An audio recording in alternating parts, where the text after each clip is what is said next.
Hi, my name is Shirley Azar, and I would like to share with you a concept called the Hindsight window, which was developed and published by Eric Edmonds. And I have to say that when I first listened to Eric explain this concept in a presentation, I was a bit blown away, because Eric opened the presentation by saying, well, this is going to be a talk you will never forget in your life. And I have to be honest and say that a part of me was really impressed by such a bold statement in an era where we are bombarded with information and podcasts and presentations. And a second part of me, which was smaller but still existed, was a bit skeptical. And I thought, what could be so unique that I would never forget it in my life? So I listened to it very carefully. Eric is also a magnificent speaker, so it was really enjoyable listening to him. And I have to say that after the first time I listened to the presentation, I felt like it didn't fully resonate with me. So I listened to it again. Overall, I listened to it about 3 times. And after that, I felt that I fully understood the message that he was conveying to us as the audience. And now I can openly say that I am no longer skeptical, and I do believe that this is a tool that you will be interested to preserve in your toolbox for life. This is a tool you will want to remember and to utilize and to take advantage of. And the main reason for it is that it's a really, really easy tool to use. It doesn't require a lot of effort on our part, and it is free of charge. It is always available to us, and therefore I think it is really, really powerful. And also the benefits of using this tool are great, and I will explain. So basically, the hindsight window is a time frame in which we completely shift from looking at an event as being bad for us. We perceive it as a bad event, until the point of time where we can look at the same event. The event does not change for us, but we are able to look at it as being like even a gift for us, or a blessing for our lives, or we can understand so much good that is brought to us, to our lives. So this is the hindsight window, the window of time where we are able to perform this shift. Now, it may seem like a theoretical issue, but take, for example, a situation we have all gone through, like when we break up from a loved one, okay, or someone breaks up with us. And usually we are filled with really, really complicated emotions. We are filled with pain and sorrow and grief, and we feel heartbroken. But there is always a time in our life that we can look at the same breakup.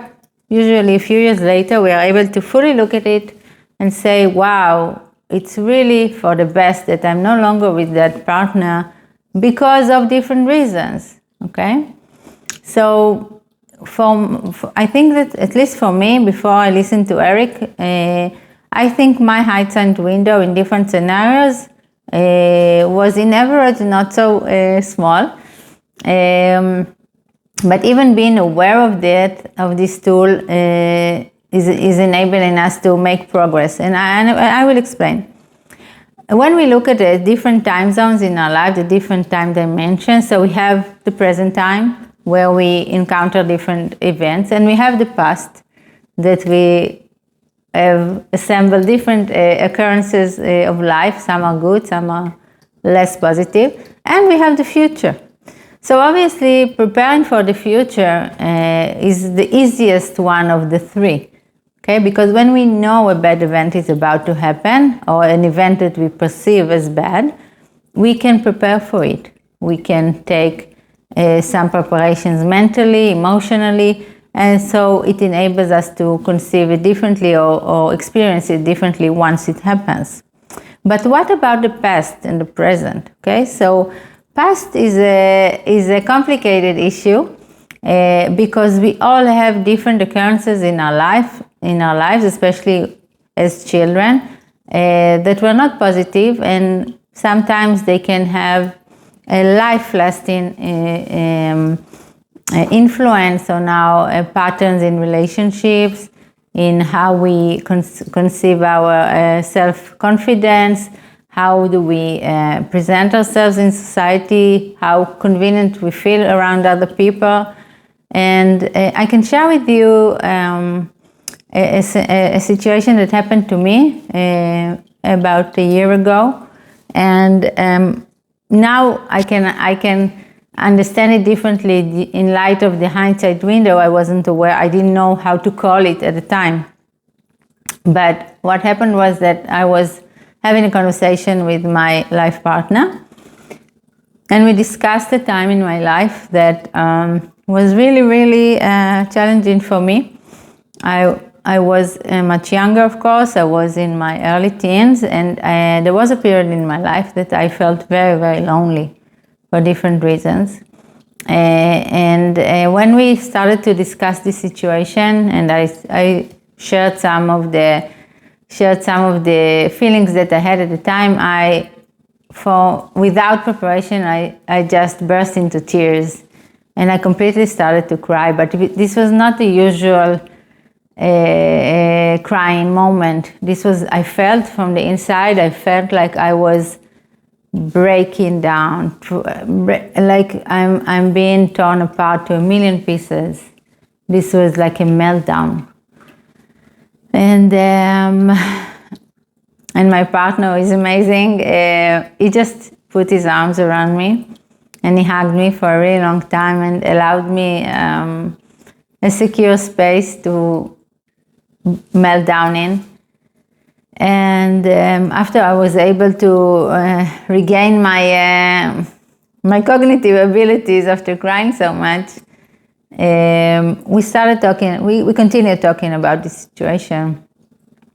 And then he asked me a few questions, and these questions helped me understand that many of my strengths today as a woman, many of the abilities that I have, which are unique and are very powerful and give me so much freedom in choosing what I do in my life, many of these abilities initiated back then when I was sitting in my room, very lonely, very painful, very sad. And I suddenly understood that if I hadn't gone through such a period in my life, those strengths may have not been developed in me as a person, as a grown-up. And it was like a moment of realization, and this was basically the moment where my hindsight window closed, and I could look at the same period of time and say, wow, it was painful at the moment, but it was so beneficial for me and for my life. And I was able, in my mind, what I did at the moment, I went back to the little girl that sat in the room, and I gave her a really, really strong hug. And I thanked her. And I told her that without her, without what she has gone through, I wouldn't have been the woman that I am today. And I really felt so grateful. And I felt so much love for her in that moment. Wow, I'm a bit emotional about it, sorry. So it was a very, very powerful moment for me. And after listening to Eric, I understood what I did. So this was the shift I made for a past event, and it no longer sat in my heart as a painful memory or something that I felt like a victim of, and I could think about it in a negative way. No longer. I was even feeling powerful because of that. I knew that I had a lot to be thankful for. So this is the shift we are looking for also in the future, in the present times. Because the present time is the hardest time to manage, okay? Because once we are in the midst of the event and all these emotions are running through our systems, this is the most difficult time to tackle this window and close it as soon as possible. But looking at the future events we may encounter, I can share that about 2 years ago, I started an exercise with my son. Again, I didn't call it the hindsight window because I wasn't familiar with that, but I think it fits completely to the same formula. Both my sons play soccer, and my older son is also beginning his teenage years. So this is a complicated the combination, and every time the team he plays for is losing a game, he comes home really, really frustrated. So we have an entire day, sometimes night, of anger and frustration and a really bad vibe at home. And even though I've talked to him a lot about it in the past, I saw that it didn't matter. He wasn't able to look any differently on this loss. And all he could think about was the fact that he was miserable because his team lost the game. And then one day I had an idea. And I prepared a chart, which is a very small chart, but it's like one of those charts when you ask a question and then you say yes or no, and then the chart goes into a different place and you're asked again a question, you choose yes, no. So this is basically the chart. And what I did with this chart is it's like of a mental exercise for him that goes from the loss to a place that I ask him questions about how he conceived his part of the game. And how does he look at the relationship with the other players during the game, the cooperation, did they play well together, was he given what he wanted to receive during the game, how did he perceive the relationship with the coach, and etc., etc., a few questions like this. And what I noticed that every time he practices this exercise, he is going through a change. He's shifting his perspective from looking at 100% of the event was losing the game into a wider perspective, saying losing the game was a small part of it, but here, look at all the good things that happened. And the majority of the questions are about what he can learn from this game so he can improve in the other games, so his team can improve in the other games, in the next games. And once he finishes this exercise, his mental being is in a completely different place, and we no longer have this anger and frustration all around the house, but rather he's much more calm and he's much more relaxed. It's like a tool that helped him build up some resilience to these losses that can happen. And I think that as long as he practices for a while this tool, I think that for the future, he will not no longer need them.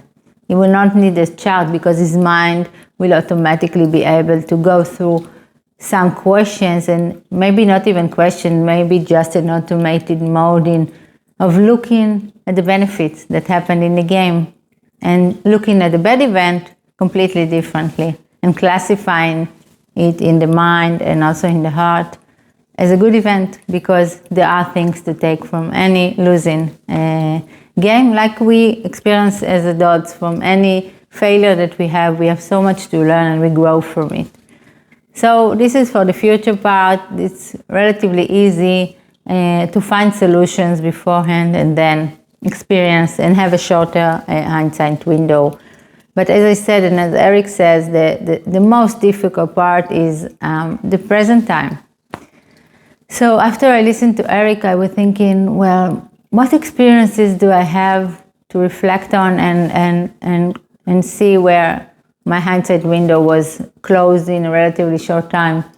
And then I thought about the biggest gift in my life. And I think it would surprise you to know that the biggest gift in my life in the, let's say, past 5 years was the COVID pandemic. And it was, in the same time, it was one of the hardest things I went through, and we all went through. And I can tell you that on the day that this pandemic was officially announced here, then a few things happened simultaneously. One thing that happened was that I was immediately thrown to work from home. My children were thrown into learning from home. We could no longer leave the apartment, and I had to let go half of my team by phone because I couldn't meet them. And I had to take care of so many crises. I'm a manager of the department, so I had to take care of so many different crises at work due to the pandemic.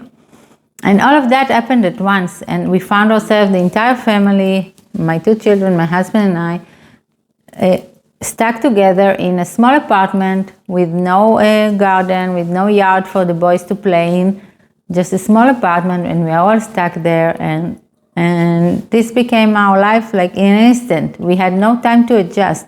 This from 0 to 100 in one day. And the experience was really, really tough. And I think the main reason it was so tough was not just the speed in which everything happened and the time we didn't have to adjust, but also because there was so much pressure. There was pressure, our children were pressured by the situation. I was pressured by work. I was pressured by being stuck at home. My husband was pressured. So we were sitting in a small apartment, being really on the edge. Everyone was on the edge and we had to survive it. And I remember the first 3 days were a disaster for me. Disaster.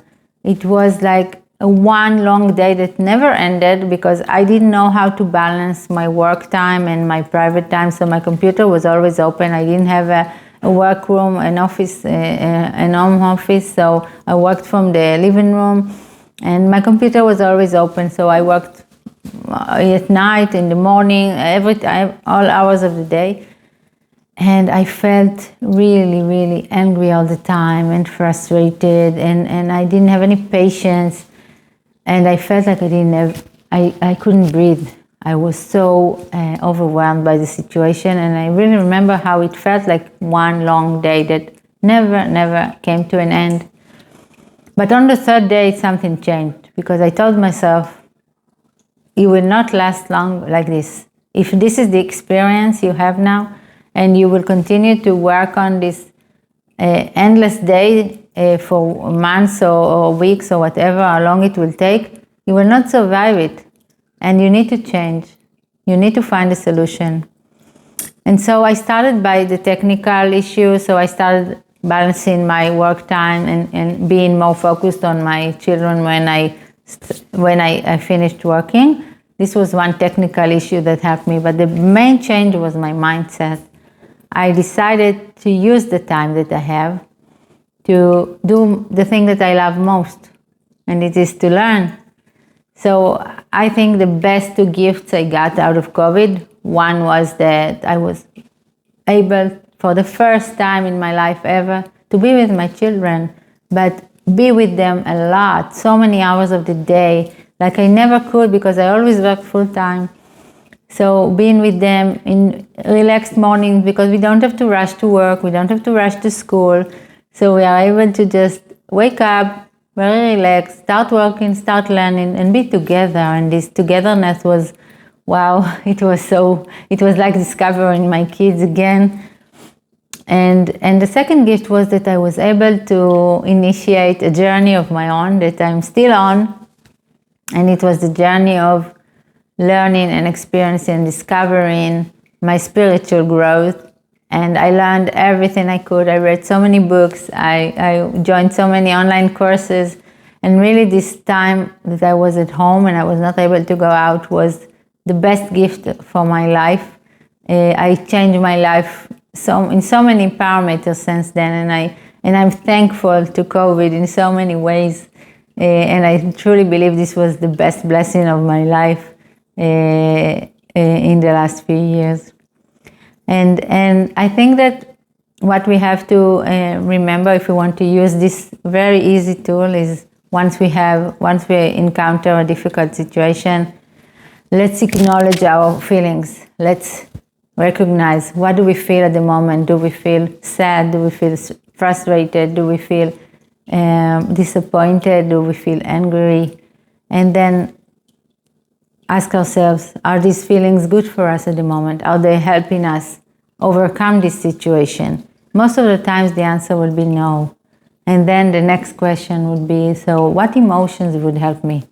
What if I'm able to look at this event and be grateful for it and think a few steps ahead and imagine, because we can all imagine, what good can come out of it? Even though now, in this moment, it feels difficult, what good can come out of it? And it will help us close the hindsight window much faster. Thank you for listening. I hope you will enjoy using this tool.